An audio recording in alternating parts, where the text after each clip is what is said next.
memasuki ibadah pada pagi hari ini. Mari kita datang untuk bangkit berdiri. Sesungguhnya pertolongan kita adalah datang daripada Tuhan Allah yang hidup. Tuhan Allah yang menjadikan langit dan bumi. Tuhan Allah yang memeliharakan kita dengan kasih dan setia. Dan Tuhan Allah yang tidak pernah meninggalkan perbuatan tangannya. Dari dahulu, hari ini, esok, bahkan kekal selama-lamanya, turun kiranya anugerah dan rahmat atas kita sekalian dan memberkati kita sekalian dalam ibadah hari ini dan merasakan kehadirannya. Amin. Tuhan, mari kita angkat bersama-sama. Pujian ini sungguh besar setiamu.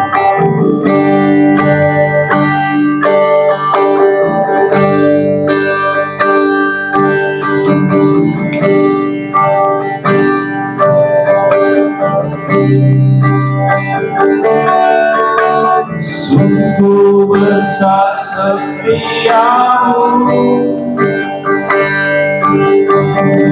nyata di sepanjang hidup. Darahmu menyelamatkan kehidupanku. Tiada kebesar, tiada kata yang bisa tulisan indahnya Tuhan bagiku segala pujian dan kemuliaan.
Mari kita berdoa. Tuhan Yesus, terima kasih banyak kami mengucap syukur kepada-Mu Tuhan, karena kasih-Mu kepada kami begitu besar.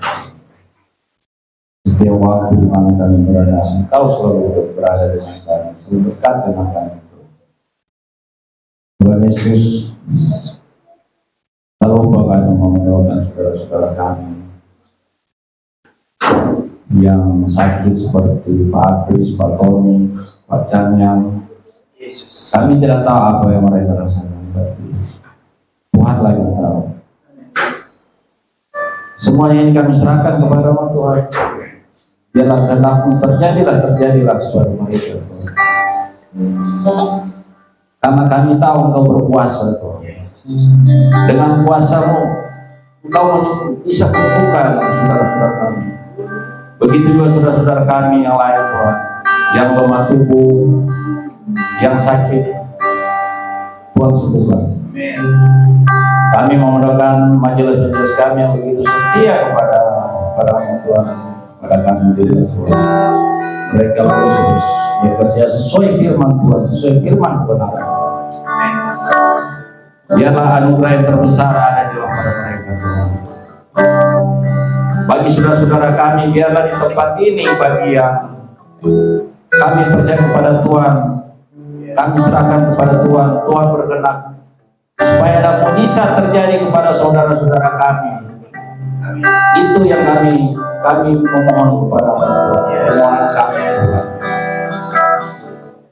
Kalaupun Tuhan tidak kabulkan, itu yang terbaik bagi kami. Karena bagi kami Tuhanlah yang terbaik.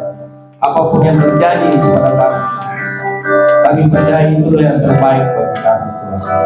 Karena ada rencana yang indah bagi kami di dalam hidup kami. Tuhan Yesus, sebentar kami akan mendengarkan firman kebenaran yang disampaikan oleh hamba kami. Biarlah firman itu kebenaran menjadi terang dalam hidup kami Tuhan. Supaya firman itu memancarkan cahaya yang indah kepada saudara-saudara kami yang belum yakin dan belum percaya Tuhan. Inilah doa kami di dalam nama Tuhan Yesus. Haleluya. Amin.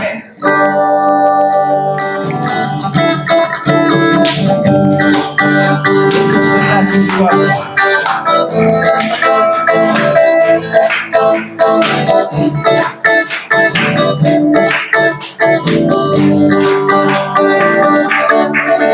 Kasih waktu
percaya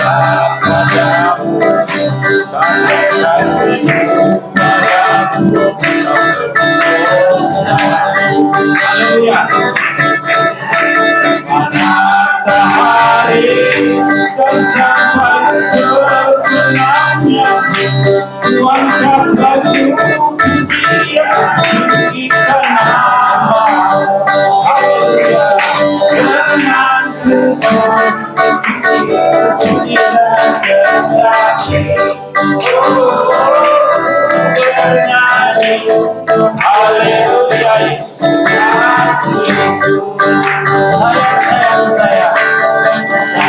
Sayang,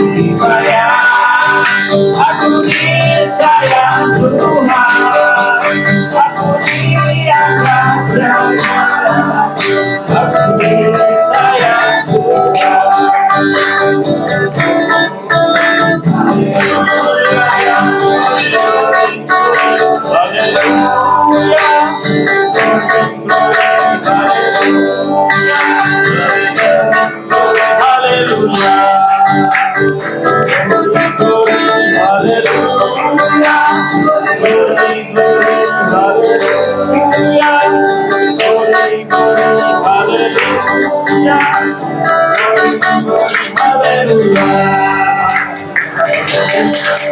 Kita akan membacakan pengakuan iman Rasul 2:3. Aku percaya kepada Allah, Bapa yang Maha Kuasa, Allah ini, dan kepada Yesus Kristus Sang Yang Maha kita, yang dikandung dari Roh Kudus, lahir dari Maria Maria, yang menderita sengsara di bawah pemerintahan Pontius Pilatus, disalibkan, mati dan dikuburkan, turun ke dalam kerajaan maut, pada hari yang ketiga bangkit pula dari antara mati, naik ke surga, duduk sebelah kanan Allah, Bapa yang Maha Kuasa, dan dari sana akan datang untuk orang yang hidup dan orang yang mati. Aku percaya pada Roh Kudus, gereja yang kudus dan am, persekutuan Roh Kudus, pengampunan dosa, kebangkitan dan hidup yang kekal. Amin. Terima kasih yang sudah membacakan. Menyenangkanmu, Tuhan, ku mau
senangkan hati, hanya itu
Amin.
Glory, glory, haleluya ya Tuhan. Kemuliaan bagimu di tempat yang maha tinggi. Allah yang juga hadir di tengah-tengah kami hari ini. Penuhi kami dengan kemuliaan Tuhan. Pemerintahan Tuhan hadir di tengah-tengah kami dalam kehidupan kami. Maka nyatakan kuasa kemuliaan-Mu dan belas kasihan-Mu di tengah-tengah kami supaya kami boleh mengalami Tuhan melalui rangkaian ibadah hari ini, juga melalui pemberitaan firman hari ini. Ketika firman Tuhan ditabur, benih-benih itu tumbuh dan kami sungguh terberkati. Bapa di surga, urapi setiap kami yang hadir. Urapi hamba-Mu yang hadir, Tuhan percayakan boleh menyampaikan dan menaburkan benih firman Tuhan.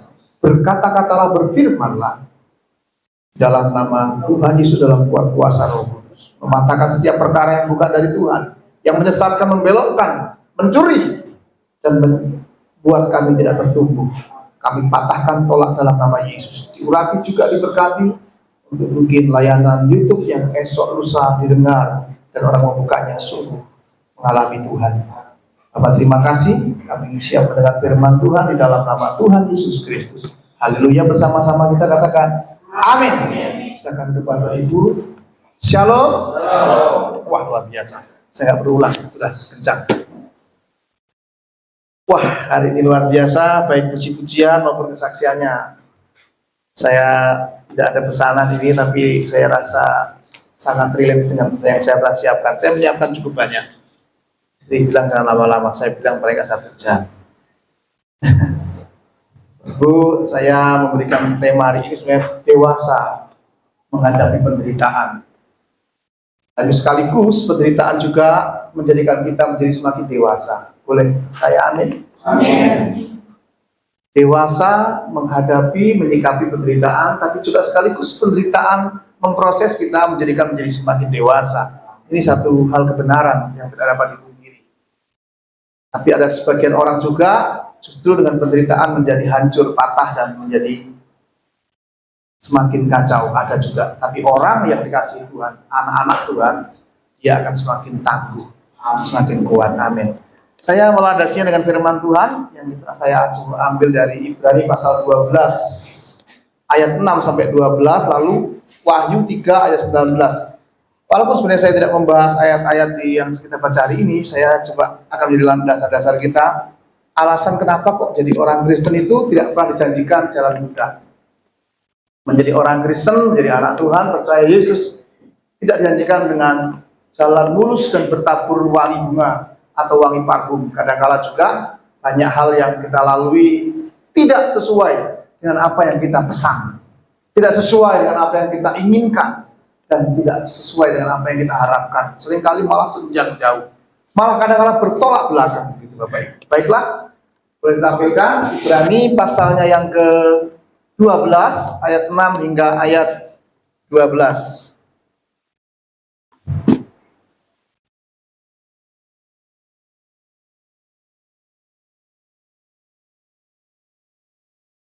Demikian firman Tuhan. Karena Tuhan menghajar orang yang dikasihinya, dan Ia menyesah orang yang diakuinya sebagai anak. Sebentar, saya tekankan dulu. Dihajar. Dihajar itu agak sedikit berbeda dengan diajar. Tapi ini dihajar.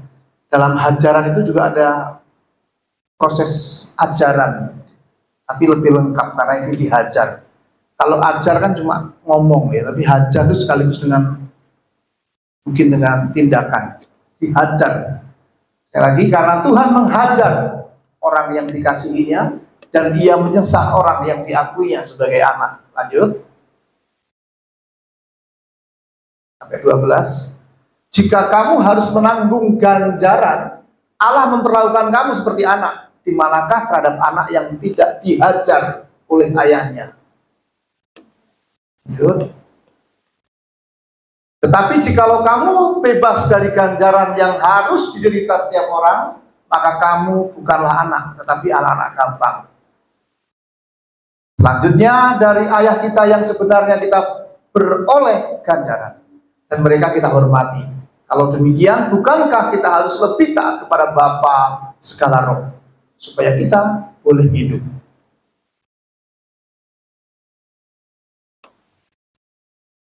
Sebab mereka mendidik kita dalam waktu yang pendek sesuai dengan apa yang mereka anggap baik, tapi Dia mengajar kita untuk kebaikan kita, supaya kita beroleh bagian dalam kekudusannya. Memang tiap-tiap ganjaran pada waktu ia diberikan tidak mendatangkan sukacita, tetapi duka cita. Tetapi kemudian ia menghasilkan buah kebenaran yang memberikan damai kepada mereka yang dilatih olehnya. 12. Sebab itu kuatkanlah tangan yang lemah dan lutut yang goyah. Amin. Saya kembali akan membuka dalam Wahyu pasalnya yang ke-3 ayat 19. Wahyu pasal 3 ayat 19. Demikian firman Tuhan, barang siapa kukasihi, ia kutegur dan kuhajar. Sebab itu relakanlah hatimu dan bertobatlah. Artinya hidup ini tidak luput, siapapun dia, sekalipun dia anak Tuhan, tidak luput dan tidak akan lepas yang namanya dengan ganjaran atau hajar. Bahasa orang Betawi bilang, gua hajar ke kita. Ngerti maksudnya ya? Kalau dihajar itu ngerti ya? Nanti diberi sesuatu yang tidak enak, dihajar. Wow, hari ini pujiannya juga menarik, kesaksiannya luar biasa juga, bahwa kata-kata menarik saya juga petik dari Pak Randy bahwa sebenarnya Tuhan mampu. Tapi andaikan toh Tuhan tidak mau, sekali-kali aku tidak akan undur dari Tuhan. Aku tetap beribadah kepada Tuhan. Ini satu ungkapan hati dari Sadrak, Mesak, dan Abednego ketika diperhadapkan dengan perapian. Betul ya? Nyala-nyala yang harus menyembah patung buatan Nebukadnezar.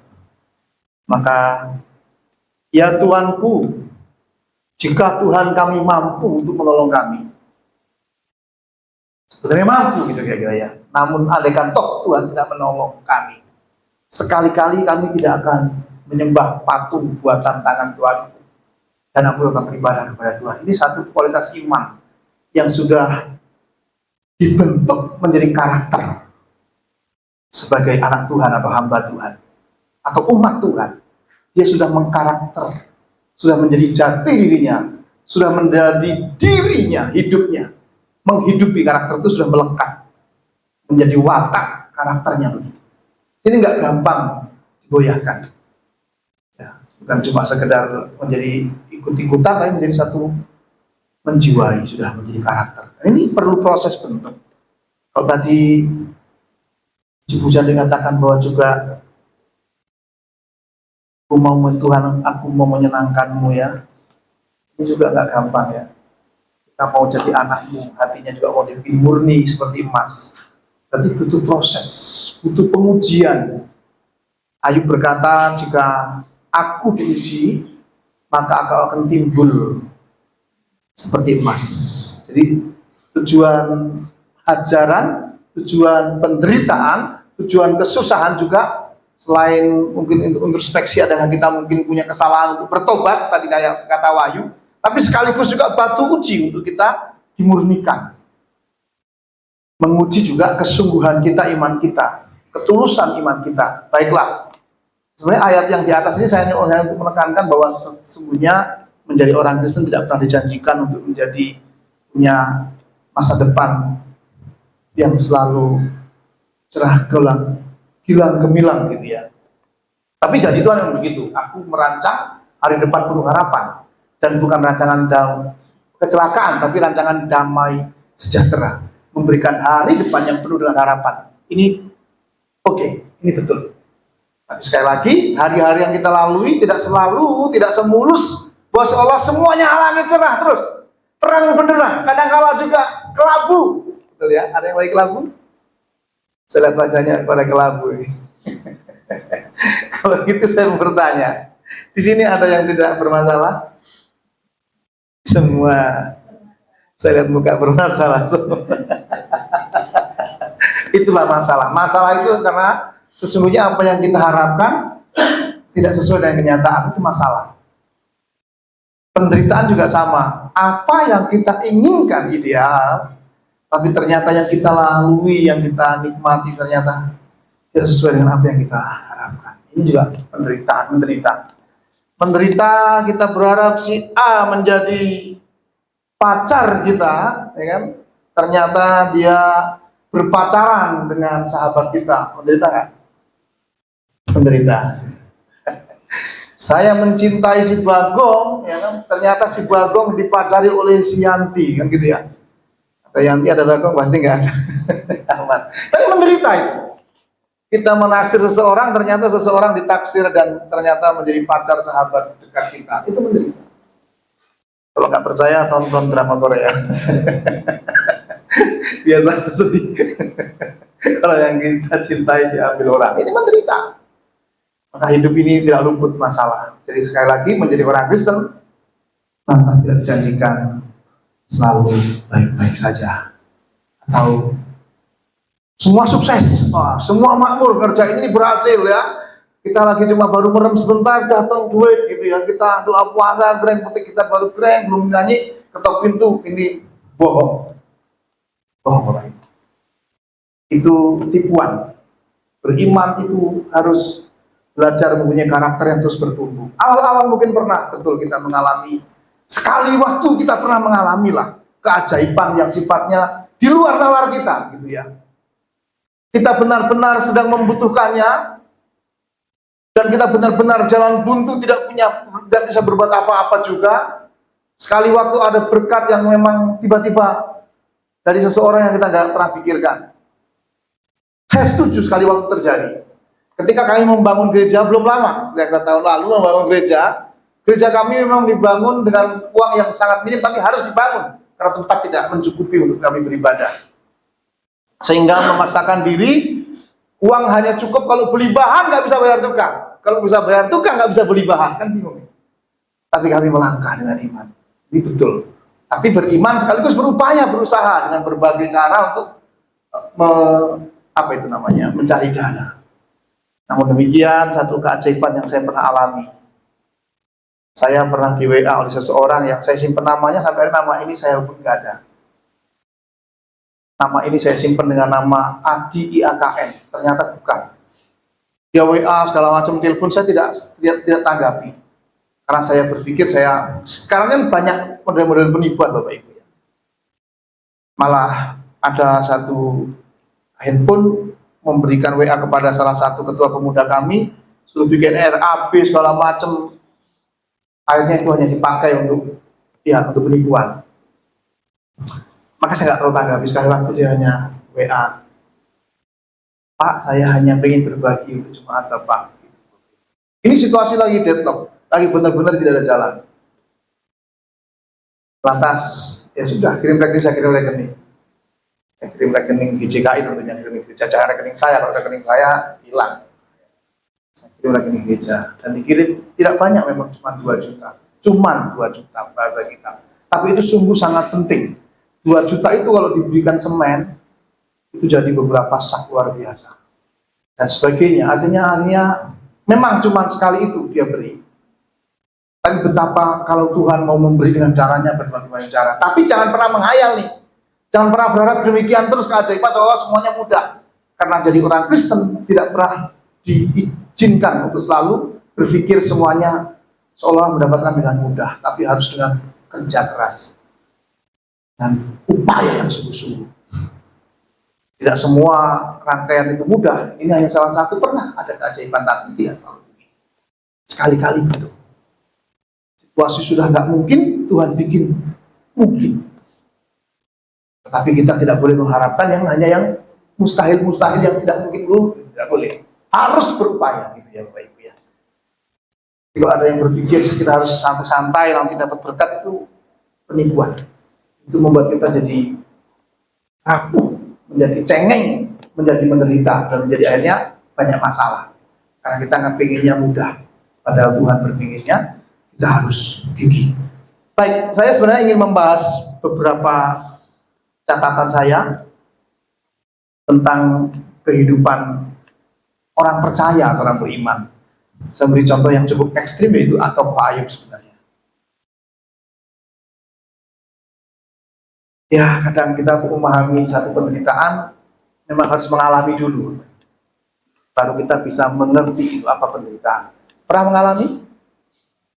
Oh, syukurlah. Kalau belum, saya pastikan pasti akan mengalami. Pasti. Hidup ini saya tidak punya rasanya. Ya. Ini bunyi. Hidup ini kalau andaikan belum mengalami penderitaan, pasti akan mengalami penderitaan, siapapun dia. Ataupun mungkin sedang mengalami. Ada yang sedang mengalami maksudnya? Gak ada yang ngaku. Tapi setiap hari kita ada suka duka ya. Namun semua jangan takut bahwa demikianlah Tuhan berkata, anak yang kukasihi dia kutegur dan kuhajar. Anak kuperlakukan dengan dimanakah terhadap anak yang tidak dihajar oleh bapaknya. Jadi itu anaknya anak gampang, tapi kita anak Tuhan, maka dilatihnya supaya kita semakin berkarakter Kristus gitu ya.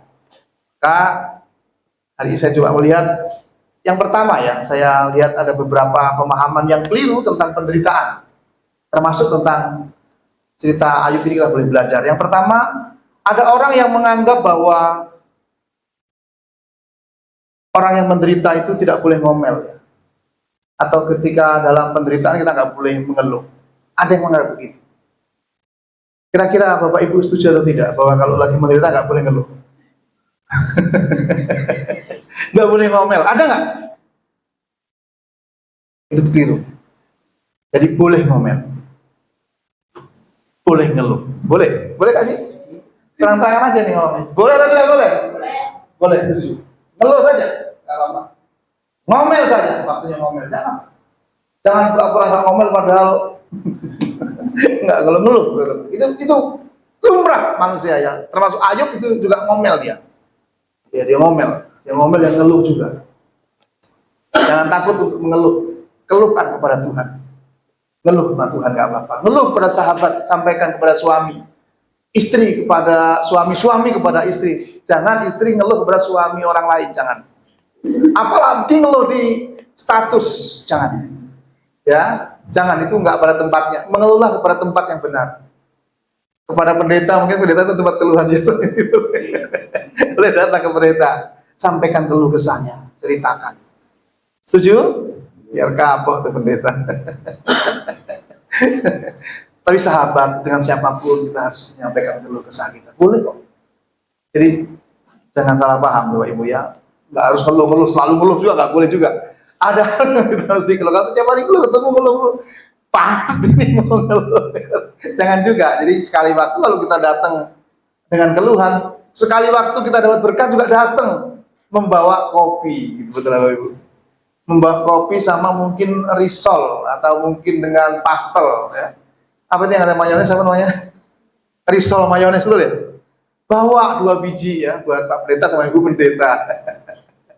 Jangan datang ngeluh, datang dia pasti ngeluh. Enggak juga, enggak boleh gitu. Jadi sekali waktu datang bawa kue juga, lagi bersyukur.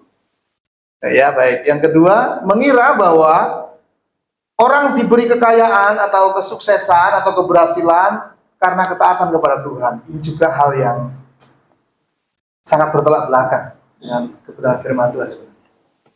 Walaupun sering diberitakan kita dengar, kalau engkau sungguh-sungguh mendengar firman hari ini, kalau engkau hidup taat beribadah, melakukan kehendak-Ku, semua yang baik ada padamu. Betul ya. Ayatnya memang betul begitu.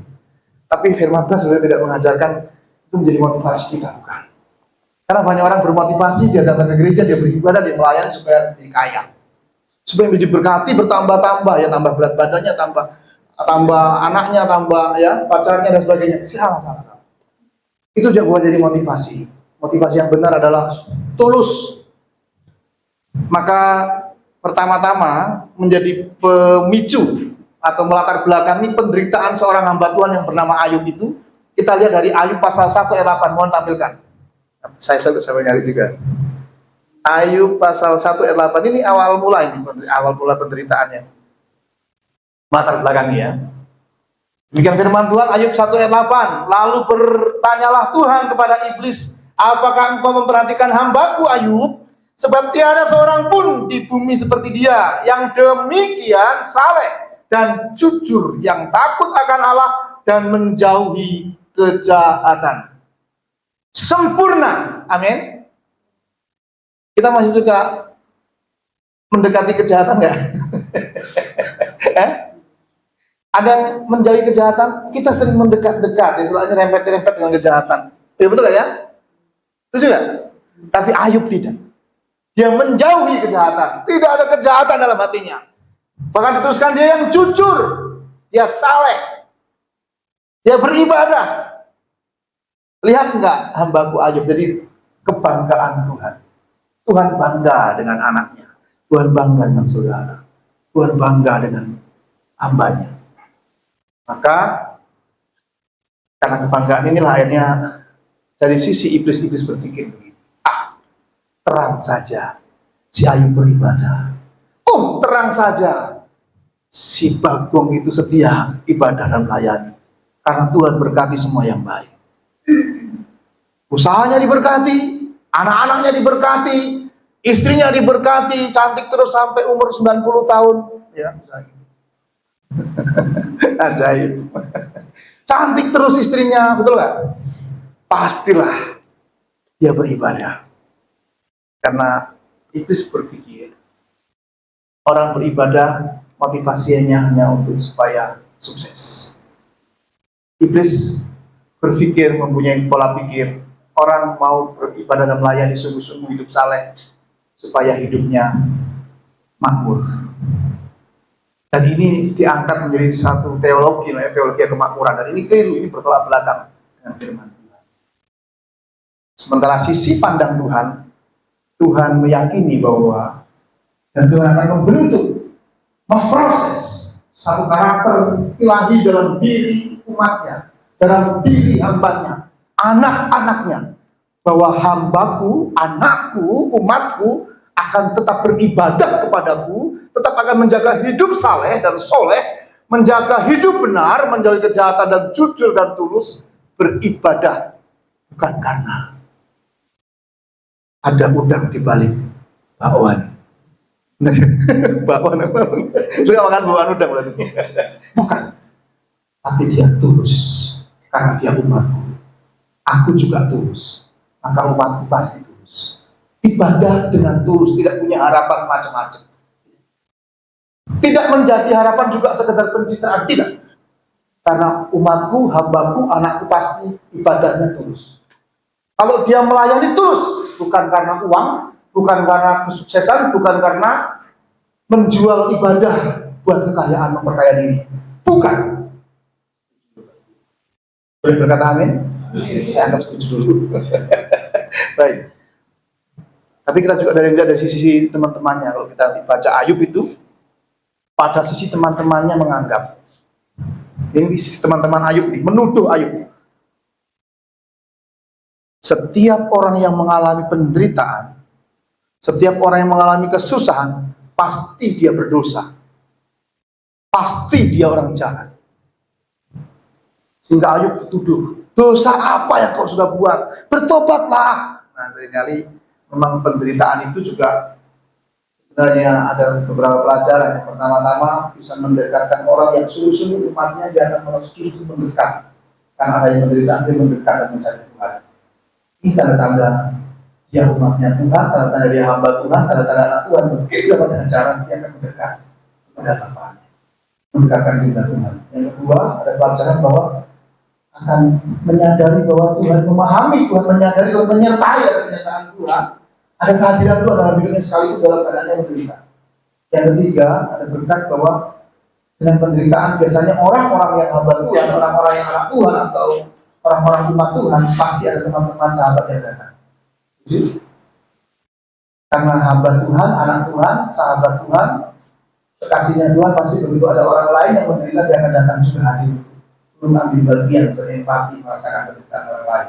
Ada yang berduka dia akan datang melawan. Ada yang sakit dia akan tetap menjenguk. Ada yang berkekurangan dia akan apa yang bisa tolong. Itu antara anak Tuhan, anak hamba Tuhan dan umatnya. Maka ketika dia menderita, pasti juga akan datang orang itu datang kepadanya. Setuju Pak? Karena kita mencatat apa yang mau tabur pasti kontak Tuhan. Kalau engkau rajin membesuk orang, ketika engkau berkesudahan pasti akan dibesuk. Maka Ayub juga dibesuk, sahabat-sahabatnya pada datang. Jadi meningkatkan persekutuan sebenarnya. Sekalipun kita sedang dalam kedukaan, dalam satu derita, dalam satu kesusahan, akan menghadirkan persekutuan orang untuk hadir bersama-sama. Sahabat Ayub juga datang, tapi pandangan sahabat ini seringkali juga aneh juga. Sahabat-sahabat itu berpikir, ini pasti berdosa, ada bertobat deh, mungkin ada dosa apa, kamu pasti nggak mungkin lah kalau nggak berbuat jahat dan dapat ganjarannya begitu berat. Ganjarannya nggak main-main Bapak Ibu. Hari itu semua usahanya sekejap habis. Semua ternak habis dijarah. Dan semua hambanya, semua karyawannya dibunuh. Dirampok habis-habisan. Tinggal satu orang aja gitu. Lari ke tempat tapi sehingga bisa laporan kepada si Ayub bahwa semua dijarah. Tidak lama kemudian semua kebakaran. Rumah-rumahnya semua kebakaran. Habis-habisan lagi itu kira-kira. Sehingga hanya dia yang hidup bisa laporan. Tidak lama kemudian, nah itu masih dituduh lagi, terang aja, masih ada yang lain, masih ada anak-anaknya baik-baik, semua 10 anaknya berpindah-pindah berpesta, coba anaknya juga, anaknya semuanya mati, roboh bangunannya tempat dia berpesta, dan tinggal satu aja yang hidup itu pelayannya, sehingga bisa laporan kepada Ayub, semua anaknya mati, layani saja. Satu orang saja mati anak kita bisa celeng. Ngerti celeng nggak? Bagaimana 10-10-nya? Wow. Ayo semua teman-temannya tentu ngomong pasti berdosa deh, gak mungkin, ini sih tragis gitu ya. Wow. Ini dari sisi pandang teman-temannya selalu memang kadang menghibur, mendoakan, menguatkan, betul. Tapi seringkali orang yang membesuk juga suka berbuat salah. Dia suka menuduh, dia suka menghakimi, dia suka mengukur orang. Ini hati-hati nih, kalau besok jangan suka mengukur orang deh. Udah deh, cukup berempati, diam kadang-kadang lebih baik daripada kita ngomong tapi menuduh. Ayo bertobat deh, yuk salah sih lu suka bohong. Bapak Ibu ya. Tapi kalau si Ayub memang jujur, tidak ada kebohongan, tapi toh menderita. Dari sisi pandang para teman-temannya ada banyak tuduhan, menganggap, dan kebanyakan orang menganggap jika dalam satu tempat ada satu penderitaan, ada gempa, ada bencana, orang lantas dengan berpikir gampang ngomong karena dia menolak Injil. Itu jahat. Kalau ada hamba Tuhan yang bilang begini, jahat Bapak Ibu. Karena Ayub berpikir nggak begitu di sisi Ayub. Ayub berpikir Tuhanku bukan Tuhan yang jahat. Tuhanku bukan Tuhan yang suka balas dendam. Tuhanku bukan yang membalas orang jahat pasti dihantam dengan kejahatan. Tidak. Tuhan tidak membalas kejahatan dengan kejahatan. Maka dia juga bisa mengajarkan kepada umatnya, janganlah membalas kejahatan dengan kejahatan. Tapi balaslah kejahatan dengan kebaikan. Jika kamu membalaskan kejahatan dengan kejahatan, apakah bedanya kamu dengan orang-orang yang tidak mengenal Allah? Karena Allah itu adalah Rahman-Rahim, pengasih dan penyayang, memberikan matahari kepada orang jahat juga kepada orang yang tidak jahat, memberikan hujan untuk kemudian buat orang yang percaya kepada juga yang tidak percaya. Jikalau saja Tuhan kita Tuhan yang jahat, yang membalaskan kejahatan dengan hal yang buruk, hari ini kita semua yang duduk di sini dan yang berdiri juga tidak bisa berdiri. Tidak pantas kita terima kebaikan sebenarnya. Itu. Kalau kita nggak berdosa dengan pikiran, dosa dengan omongan. Kalau nggak dosa dengan omongan, dosa dengan perbuatan. Hari-hari ada aja dosa. Dan kalau dibalas, ya. Tuhan tidak membalas kata Ayub. Tuhan tidak akan membalas yang jahat dengan yang jahat. Tapi Tuhan adalah baik adanya. Tuhan tidak pernah merancangkan yang buruk. Dan ternyata benar, Ayub menderita bukan karena Tuhan, tapi iblis. Allah tidak pernah mencobai dengan yang jahat. Hanya Allah suka kadang-kadang memang mengizinkan si iblis untuk mencobai dengan yang buruk. Tapi untuk apa? Hasilnya adalah bentuk menjadi hajaran. Hasilnya adalah bentuk ujian. Hasilnya adalah bentuk suatu mendewasakan, menguatkan, membuat orang semakin mendekat kepada Tuhan. Tetapi ada orang yang lari dari Tuhan. Tuhan mana? Karena dia tidak mengenal Allah dengan baik. Tapi Ayub mengenal Allah dengan baik. Dia tetap beribadah. Bukan cuma sahabat-sahabatnya yang mulai menyalahkan istrinya. Tahu persis Ayub juga orang baik. Udahlah, berhenti beribadah, berhenti jadi orang saleh, berhenti jadi orang jujur. Udah kutuki Tuhanmu dan matilah. Dan dia tinggalkan. Habis sudah. Istri meninggalkan, sahabat menuduh, sakit semua anak habis, semua harta habis, tinggal dirinya. Itu pun belum selesai. Iblis bilang tentu saja dia masih sehat. Sentuh tubuhnya, tapi jangan nyawanya. Dia sakit. Sakitnya nggak main-main. Tulangnya kayak ditusuk-tusuk, tulangnya sakit. Semua kulitnya di luar ini semuanya bau busuk. Gatal dan tidak mungkin, saya tidak bisa bayangkan, semuanya luka dan borok, gatal sampai dengan beling dia menggaruk. Dan bukan cuma tampak luarnya, tapi dalamnya juga tulang-tulangnya itu tusuk-tusuk. Saya tidak tahu sakit apa ini kalau sekarang menurut dokter ini.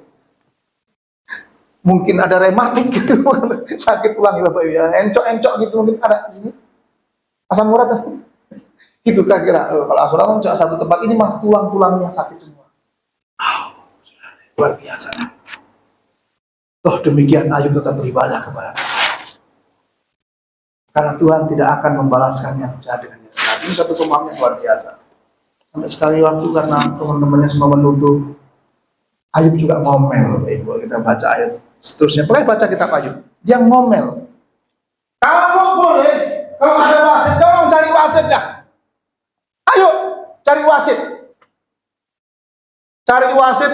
Apakah benar saya punya kesalahan? Pantaskah saya menderita begini? Cari wasit antara saya dengan Tuhan. Coba, mana ada hakim nggak yang bisa menjadi penengah nih? Coba lihat, apa benar saya menderita karena saya bersalah? Sampai akhirnya dia juga ngomel-ngomel, akhirnya dia sadar, dia artinya menyadari Tuhan, seolah-olah dia mengerti firman Tuhan. Siapa sih engkau ini? Sehingga engkau menuntut. Engkau ngomel, itu seolah begitu kalau kita baca narasinya. Tapi sekaligus Ayub punya pemahaman, saya Tuhan tidak pernah balas yang jahat. Andaikan toh dia menguji, sering proses supaya aku tidur, jadi masih satu pemahaman. Sebenarnya begitu dia ngomong sadar diri Ayub tidak boleh marah oleh karena dituduh macam-macam oleh istrinya, oleh sahabat-sahabatnya, dan dituduh. Aku menutup mulutku. Aku nggak pantas. Diam saja. Ketika mengalami penderitaan cukup diam. Kalau mengeluh, ayo sampaikan keluhan pada Tuhan saja. Bukan berarti tidak boleh ngeluh, ngomel, tapi toh karena itu Ayub tidak bersalah. Tapi Ayub sadar ada waktunya batas saja tutup mulutnya. Hanya bisa merasakan pahitnya penderitaan hidup, sekalipun dia beriman. Namun Bapak Ibu, ada sekali waktu seorang majelis gereja, orang yang baik, sangat dermawan, bersahaja, bukan orang susah, tapi orang cukup berduit tapi bersahaja, rendah hati, baik, penuh belas kasihan, suka memberi, suka berderma, aktif melayani, semua dia lakukan dengan hati, dengan sungguh-sungguh dan baik. Sekali waktu, karena sudah mulai berusia, matanya mulai buram, maka berpikirlah untuk ikut operasi katarak. Operasi katarak itu kira-kira sederhana atau tidak, Bapak? Sederhana, betul. Banyak orang, puluhan ratusan setiap hari di rumah sakit mata, dengan operasi katarak sederhana, baik-baik saja. Namun beliau sekali waktu ikut operasi katarak, baru satu mata yang pertama dioperasi, 4 hari, 5 hari ditunggu, tetap membengkak, dan akhirnya diperiksakan ternyata bernanah, terjadi infeksi.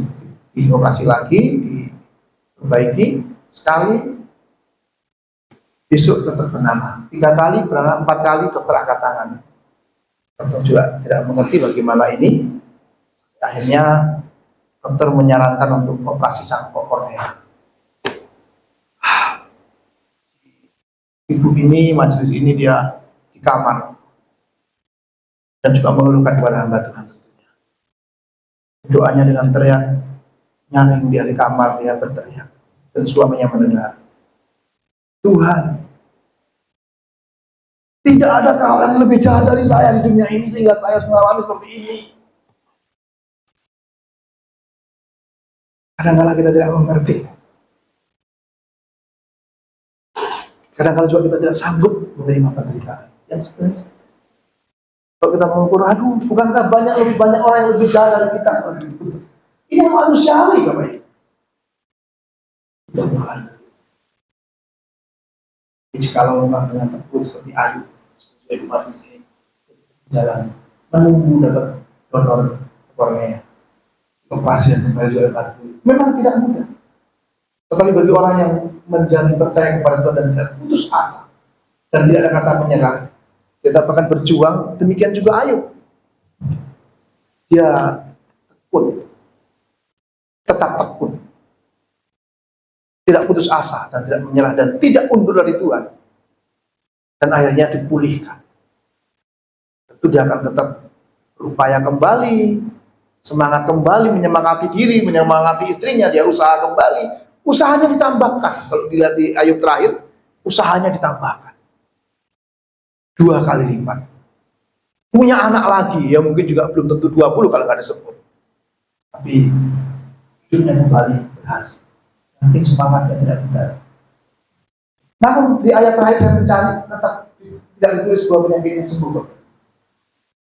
Mungkin tetap sakit, tapi dengan sakitnya dia tetap beribadah kepada Tuhan dengan sungguh-sungguh dan dengan tulus. Aku ibadah bukan karena apa yang aku dapat. Aku beribadah dengan tulus karena memang demikian aku hamba Tuhan. Terjadilah padaku menurut Tuhan. Kehendakmu saja yang Tuhan. Ini hamba Tuhan. Ini Tuhan. Dari sisi pandang Tuhan, ini loh hamba. Kita mau jadikan contoh. Tunjukkan, ini loh hambaku. Dia akan tetap beribadah kepadaku. Kalau Tuhan mampu, dan memang mampu, tapi andai kata Tuhan tidak menolong, aku telah beribadah melayani Tuhan. Amin. Ini kehendak Tuhan, rencana Tuhan dalam satu penderitaan. Maka yang benar adalah orang yang paling saleh sekalipun, orang yang paling berkenan sekalipun di hadapan Tuhan, tetap ada satu kepastian, dipastikan selama hidup di dunia ini dia akan tetap turun dan naik. Ada kalanya dia jatuh, dan ada kalanya dia akan naik lebih tinggi. Tidak mungkin dijanjikan Tuhan naik terus tanpa pernah merasakan itu. Tidak. Ada akan silih berganti, ada duka dan ada suka. Ada susah, ada senang. Ada derita, ada tertawa. Ada tangis, tapi juga ada senyuman. Dan jangan pernah berpikir menjadi Kristen lalu kita bebas dari masalah. Akhirnya banyak orang menjadi menderita. Menderita karena apa? Menderita seolah-olah merasa Tuhan di mana. Tapi Alkitab mencatat semua hamba Tuhan tidak ada yang hidupnya baik-baik saja. Tapi mereka tetap kuat. Semua rasul-rasul mengenaskan. Itu teladan. Yesus juga mati mengenaskan. Itu teladan. Tetapi dia tidak pernah mundur sedetik pun dari Tuhan. Ya. Tidak pernah bimbang. Wah, mikir lagi nih, jangan-jangan salah. Tidak. Gentar ia, takut ia, kecewa ia, menangis ia. Tapi untuk saya mundur, enggak. Apalagi lari, tidak. Setidaknya aku akan diam berlutut. Jikalau cawan ini boleh lalu daripadamu. Lalu, tentu kita nggak boleh konyol. Tapi kalau memang harus kami meminumnya, aku mengambilnya. Kehendakmu jadilah. Jika itu kehendak Tuhan, saudara beri kekuatan, saya juga kekuatan. Saya juga mendengar sahabat kita, Pak Abris, siapa yang mau sakit? Tapi toh, yang hari kita belum sakit, kelak kita akan sakit juga. Tentu berpikir pengennya kalau bisa pulang baik-baik saja. Ayo khotbah indah tahu dibawa pulang, pengennya begitu. Tapi kan nggak bisa pesan. Betul ya? Pak Tony tidak akan kenapa-napa, angin baik-baik, tahu-tahu terjatuh. Siapa yang mau? Dan siapa yang pernah menyangka? Tapi Bapak Ibu, teman-teman sekalian yang hari ini hadir dan juga di YouTube yang ada, kekristenan tidak pernah mengajarkan bahwa hidup selalu sukses dan selalu jalan mulus berbau bunga. Tapi akan silih berganti suka duka. Tapi duka penderitaan itu membuat kita semakin tangguh, kuat, bukan juga menjadi dari penderitaan. Maka sekali lagi, yang saya sampaikan bukanlah teologi yang penderitaan. Maka tidak perlu juga menjadi dari penderitaan. Kalau memang harus menderita, ya menderita. Tapi kalau tidak perlu saya dari penderitaan. Jangan mengambil beban terlalu lebih sehingga kita menderita konyol. Jangan. Jadi terus menderita, itulah satu proses yang Tuhan izinkan untuk kita membentuk menjadi karakter dewasa. Dewasa menghadapi penderitaan, dan penderitaan menjadikan kita dewasa. Tapi juga bukan sekali lagi ibadah menjanjikan kemakmuran. Tidak. Tapi orang yang sungguh-sungguh tekun dan mencari, berusaha, tidak berputus asa bersandar Tuhan, sukses dia bisa. Berhasil dia. Yang penting jangan gagal lalu menyerah. Gagal itu awal dari keberhasilan. Gagal untuk belajar dari kegagalan. Tapi dia terus. Anak-anak muda nggak boleh menyerah. Hari ini nembak, meleset, tembak lagi. Yang penting jangan tembak pacar orang, bahaya. Ya, ya. Tembak yang belum punya pacar. Baiklah, amin. Saya nggak panjangkan firman Tuhan, biar nggak terlalu tekan. Saya kalau bilang penderitaan, setiap orang alami penderitaan. Belum lama ini kami memakamkan satu ibu-ibu, anaknya salah satunya, suaminya udah berpulang. Ibu-ibu ini cuci darah, sakit, ada gula dan sebagainya, cuci darah. Ya, anak satu-satunya yang biasa rawat beliau, yang meninggal bukan yang dirawat. Anak yang satu-satunya itu meninggal. Baik, anaknya belum menikah lagi, sehingga ibu ini menyerang diri. Dia menangis dari jadinya ketika pemakaman. Kenapa bukan saya saja? Karena memang kita nggak bisa pesan. Bagaimana kita tetap menghadirkan, menguatkan. Tadi malam kami datang, memberikan penghiburan, mengenang akan kepergian anaknya. Itulah tugas gereja, tugas saudara saya untuk memberikan kekuatan, menguatkan. Karena penderitaan sesama kita akan bisa rasakan kalau kita juga pernah mengalami penderitaan. Dan orang yang bisa merasakan penderitaan orang lain, dia adalah manusia. Manusia yang bermartabat, manusia yang punya harkat diri dan martabat diri. Kadang-kala manusia kalah dengan anjing. Anjing setia dengan sahabatnya dan sesama anjingnya. Tapi bukan juga sesama anjingnya, anjing bisa setia kepada tuannya. Ketika tuannya mati, dia bisa tidur, nangis di kuburan dan sebagainya. Menantikan tuannya, tapi manusia kadang-kala lalai dengan sesamanya. Maka kalau mau disebut manusianya Allah, kita mesti manusia yang bisa merasakan penderitaan orang lain. Dan jangan pernah memperkatakan di satu tempat terjadi bencana penderitaan, saudara menghakiminya. Karena tempat itu berdosa, menyakiti, melukai sesamamu. Amin. Kita tunduk kepala Bapak Ibu. Bapa di surga, ajari kami memahami makna dari suka dan derita, tangis dan tawa. Ajari kami dewasa menyikapi penderitaan, kesukaran, dan kehidupan suka duka kami yang silih berganti seperti menenun antara duka dan derita, dan juga tawa bahagia. Supaya kami juga boleh merasakan dan punya tenggang rasa, punya empati dengan sesama, tanpa memandang ras, suku, agama apapun. Karena ternyata kami juga memahami tokoh Ayub bukanlah tokoh orang Ibrani atau orang Israel, tapi justru orang dari luar Israel. Artinya Allah sesungguhnya Allah yang universal, mengajak kami berpikir menjadi umat Allah yang universal, memahami Allah yang bagi segala bangsa dan suku bahasa. Demikian juga kami belajar mengasihi, bukan mempunyai ketaatan yang radikal, tapi kami mempunyai hati yang sungguh-sungguh radikal. Kesungguhan kami kepada Tuhan, bukan sekedar mengikuti agamawi manusia yang akhirnya memecah belah dan saling melukai, saling mendengki, membenci, menghakimi. Tapi kami belajar untuk sungguh-sungguh mempunyai ketulusan, bahwa Allah berkasih kepada semua orang, sekalipun kepada orang jahat. Dan Allah kami tidak pernah melakukan yang jahat, membalas yang jahat. Maka kami pun belajar demikian juga. Karena Allah kami adalah Allah yang pengasih dan penyayang. Bapa di surga, terima kasih buat firman-Mu, biarlah ini tertanam dalam hati kami dan menumbuhkan kami rasa yakin dan percaya bahwa kami harus tetap beribadah kepada Tuhan, oleh karena sebab apapun juga yang kami harus hadapi dan kami sedang lalui. Di dalam nama Tuhan Yesus Kristus, Allah kami yang hidup, Elohim kami yang hidup, Yahweh kami yang luar biasa, Allahnya Abraham, Allah Isa, Allah Yakub, Allah yang kami kenal di dalam nama Tuhan Yesus Kristus. Mari Tuhan kuatkan dan berikan kami perlindungan sempurna, pemeliharaan sempurna. Haleluya, haleluya, bersama-sama kita katakan amin. Boleh beri tepuk tangan bagi Tuhan.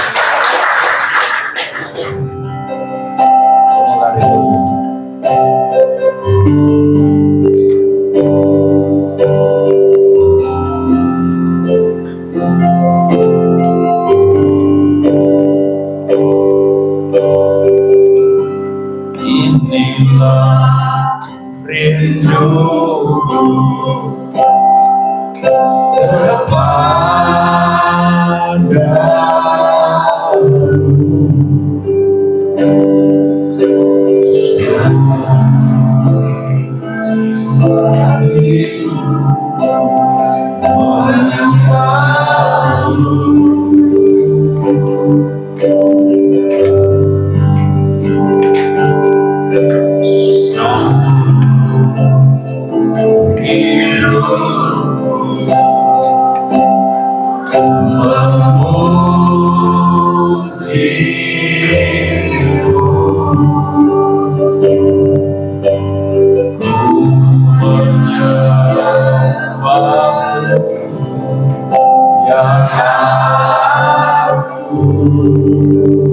Berikan hatiku, berikan hatiku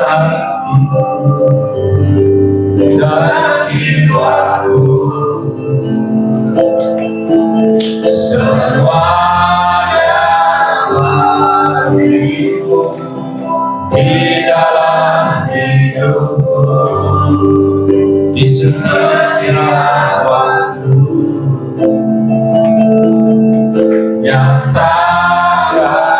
jawabanmu seluruh hidupku,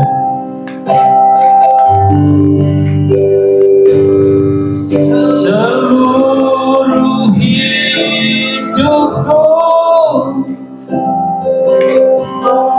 memujimu,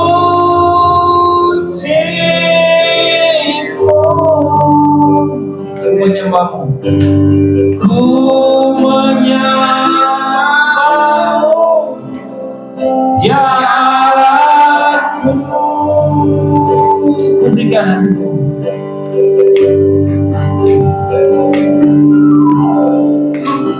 ku berikan hatiku dan jiwaku,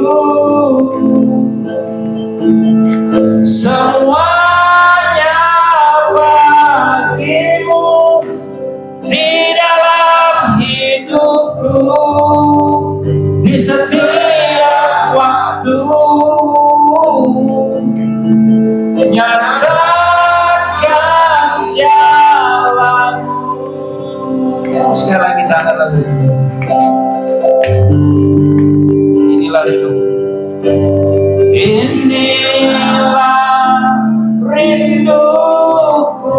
Nyaman, saya udah bagi-bagi. Kepadamu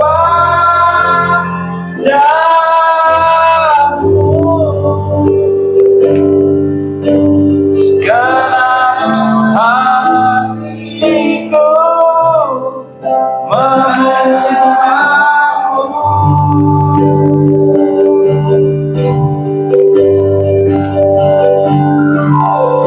seluruh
Nyatakan kuasa-Mu. Nyatakan kuasa-Mu. Nyatakan kasih-Mu. Nyatakan kasih-Mu. Haleluya, Bapak, terima kasih. Di ujung ibadah hari ini kami berdoa buat Bapak Tony untuk pemulihannya. Buat Bapak Abris akan menghadapi operasi, biarlah yang terbaik, dokter yang terbaik, tangan-tangan yang terbaik menjadi perpanjangan tangan Tuhan, baik perawat, dokter, dan semua asisten dokter. Semua peralatan, semua alat medis, dan semua yang terpasang di tubuhnya, obat-obatan, dokter anestesi, dan semua, Tuhan ambil alih dengan kuasa kemuliaan Tuhan, sehingga boleh sembuh dan kami bersama-sama kembali untuk menikmati suka duka kami bersama. Doa kami yang terbaik buat hamba Tuhan ini. Kami tolak maut, kami tolak kegagalan dalam nama Yesus. Supaya kami boleh sungguh-sungguh semakin giat melayani bersama-sama. Demikian buat Nando juga yang katanya tertusuk matanya, supaya tidak terjadi apapun dalam proses pengobatan. Tuhan memberkati. Terima kasih. Dan semua jemaat Tuhan yang hadir hari ini, dan semua AGKR, dan semua yang sedang bergumul dengan ekonomi, dengan keluarga, dan semua permasalahan sakit penyakit yang kami tidak sebutkan, Tuhan ambil alih dan campur tangan, menyertai, menolong, dan membuat kami mampu menghadapi semuanya, dan kami boleh bangkit kembali dari ini. Bapak, terima kasih. Sebentar kami tidak pulang ke rumah kami masing-masing, berpisah satu dengan yang lain. Maka kami mohon perlindungan Tuhan, penyertaan Tuhan, campur tangan Tuhan. Sepanjang minggu ini, hari lepas hari, kami ada dalam campur tangan pemeliharaan Tuhan sempurna. Maka biarlah kami boleh menerima berkat yang daripada-Mu. Berkatilah kami ya Tuhan dengan berkat yang daripada Tuhan. Jemaat Tuhan, permata-permata Allah, kekasih-kekasih Tuhan. Hari ini kita mendengar firman Tuhan. Penderitaan membuat kita semakin dewasa. Dan mari dewasalah kita menghadapi penderitaan. Tidak menjadi undur kepada Tuhan, tidak lari dari kenyataan, tapi kita tetap hadapi dan bersandar Tuhan, dan percaya bahwa Tuhan tidak meninggalkan kita, dan kita semakin mendekat kepadanya. Jikalau ada yang menderita, kita juga boleh datang saling merasakan, dan tidak untuk menghakimi, tapi memberi kekuatan dan bersama-sama berempati. Namun demikian, Allah tetap mencari, menunjukkan orang yang tulus beribadah bukan karena hal-hal kekayaan, bukan hal-hal kesuksesan, bahkan dalam penderitaan sekalipun tetaplah beribadah kepada Tuhan, karena inilah yang diinginkan oleh Tuhan, dan Tuhan mengendaki bilangan umat yang demikian. Begitu, tetaplah bertekun, tetaplah berupaya, berusaha untuk mencari yang terbaik. Bagi orang yang tetap tekun dan setia, dia akan menikmati keberhasilan. Pada akhirnya Allah akan memberkati kita semua dan semua yang terbaik daripada Tuhan.